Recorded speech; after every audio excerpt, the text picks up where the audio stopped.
Hi friends, మీరు సేమియా ఉప్మా చేసినా, సేమియా పులిహోర చేసినా ముందుగా సేమియాని పర్ఫెక్ట్‌గా ఎలా ఉడికించుకోవాలో ఈ వీడియోలో చూపించేస్తాను రండి.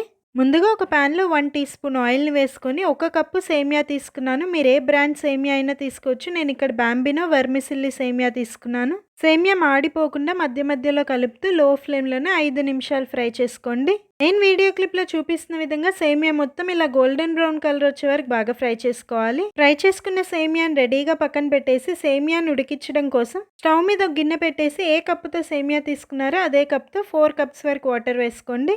పావు టీ స్పూన్ ఉప్పు, సేమియా విడివిడిగా రావడం కోసం హాఫ్ టీ స్పూన్ ఆయిల్ వేస్తున్నాను. నీళ్ళని హై ఫ్లేమ్‌లో మరిగించండి. నీళ్ళు ఇలా మరుగుతూ ఉన్నప్పుడు ముందుగా ఫ్రై చేసి పెట్టుకున్న సేమియా వేసి ఒకసారి బాగా కలిపేసి 6-8 మినిట్స్ పాటు హై ఫ్లేమ్‌లోనే ఉడికించండి. సేమియా చాలా ఫాస్ట్‌గా ఉడికిపోతుంది. 6 మినిట్స్‌తో చూపిస్తున్నాను చూడండి. సేమియా ఈ విధంగా కరెక్ట్‌గా ఉడికిపోయాక ఎక్సెస్ వాటర్‌ని స్ట్రెయిన్ చేసేసి, ఒక్కసారి నార్మల్ వాటర్‌తో ఉడికించుకున్న సేమియాని ఇలా వాష్ చేస్తారంటే కుకింగ్ ప్రాసెస్ ఆగిపోతుంది. ఉడికించుకున్న సేమియాని పూర్తిగా చల్లారబెట్టేసుకొని సేమియా ఉప్మా అయినా, సేమియా పులిహోర అయినా చేసేసుకోండి. ఇలా సేమియాని సెపరేట్‌గా ఉడికించి ఉప్మా చేయడం వల్ల ఉప్మా చూసారా పొడి పొడిగా ఎంత బాగా వచ్చిందో. ఈ సేమియా upma full length recipe video already మన ఛానల్లో ఉంది. ఎవరికైనా ఇంట్రెస్ట్ ఉంటే చూడండి. ఇదే షార్ట్ వీడియోలో ఛానల్ నేమ్ కింద లింక్ ఇచ్చేస్తాను. మరి వీడియో నచ్చితే ప్లీజ్ ఒక లైక్ చేసి మన ఛానల్ తప్పకుండా సబ్స్క్రైబ్ చేయండి.